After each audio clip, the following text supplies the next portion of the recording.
Good morning बच्चों इस video में आपको बताने वाले हैं कार्यपत्रिक 32 के बारे में, जो कि हमारा दिनांक है 16 सितंबर 2020, जो कि आज का है।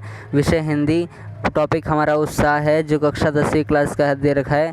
हमें यहाँ पर उत्साह के बारे में दे रखा है, तो मैं थोड़ा बहुत आपको पैराग्राफ समझा देता हूँ। यहाँ पर दे रखा है उत्साह सूर्यकांत त्रिपाठी निराला की कविता है। जो उत्साह कविता है सूर्यकांत त्रिपाठी ने लिखा है, उनकी ये कविता है जो बादल को संबोधित करता है।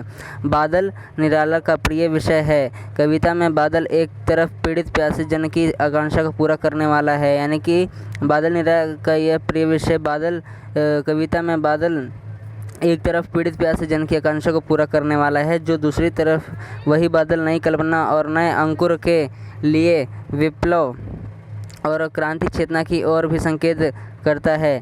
कवि निराला को व्यापक और समग्र दृष्टि से देखते हैं। सामाजिक क्रांति या बदलाव में साहित्य की भूमिका महत्वपूर्ण होती है। इस कविता के माध्यम से इस बात को समझा जा सकता है, यानी कि इस कविता के माध्यम से ये बात समझा जा सकता है कि सामाजिक क्रांति का यह बदलाव साहित्य की भूमिका महत्वपूर्ण है और निराला को जीवन व्यापक में समग्र दृष्टि से देखते हैं। ये सब आपको इस कविता के माध्यम से समझा जा सकता है।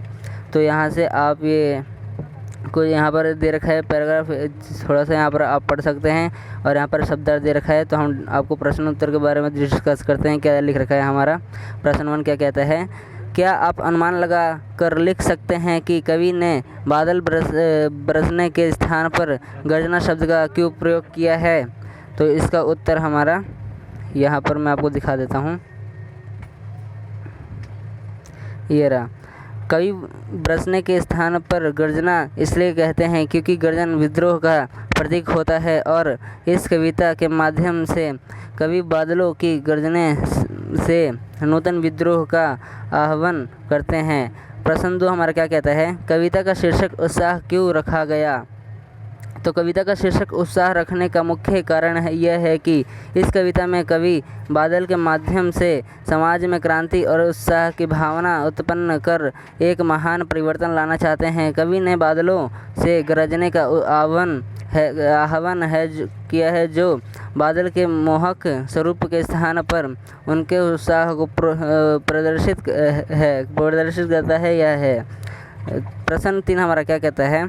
शब्दों का ऐसा प्रयोग जिससे कविता के किसी खास भव्य दृश्य हृदय में धवन आध्यात्मिक प्रभाव पैदा होना सुंदरी कहलाता है, जैसे गरज गरज बरस आदि। इस कविता में ऐसी कौन सी बरस शब्द है जिनमें नाद सौंदर्य मौजूद है?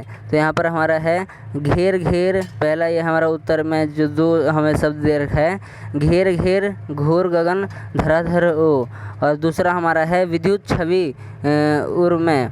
ये कविता की इन दोनों पंक्तियों में ही नाद और सौंदर्य मौजूद है।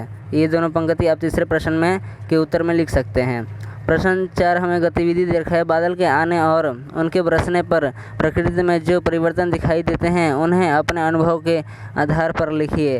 तो मैंने अपने अनुभव के आधार पर यह लिख रखा है कि बादल के आने पर और उनके बरसने पर प्रकृति में कई तरह के बदलाव होते हैं। जैसे अगर गर्मी होती है तो गर्मी से राहत मिलती है और बसंत ऋतु में बादल के आने और उनके बरसने से तरह तरह के फूल खिलने लगते हैं, पेड़ पौधे हरे भरे हो जाते हैं। मई जून के महीने में बादल आने और बरसने से आम का स्वाद मीठा हो जाता है और सर्दियों में बादल के आने और उनके बरसने पर बहुत सर्दी हो जाती है, जिससे बाहर निकलना बड़ा ही मुश्किल हो जाता है।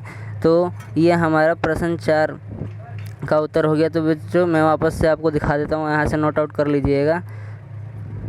ये हमारा प्रश्न 3, ये हमारा प्रश्न 2 और ये हमारा प्रश्न 1।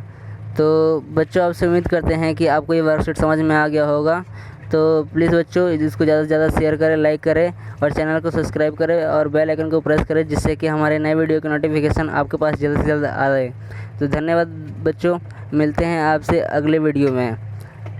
Tata bye, take care.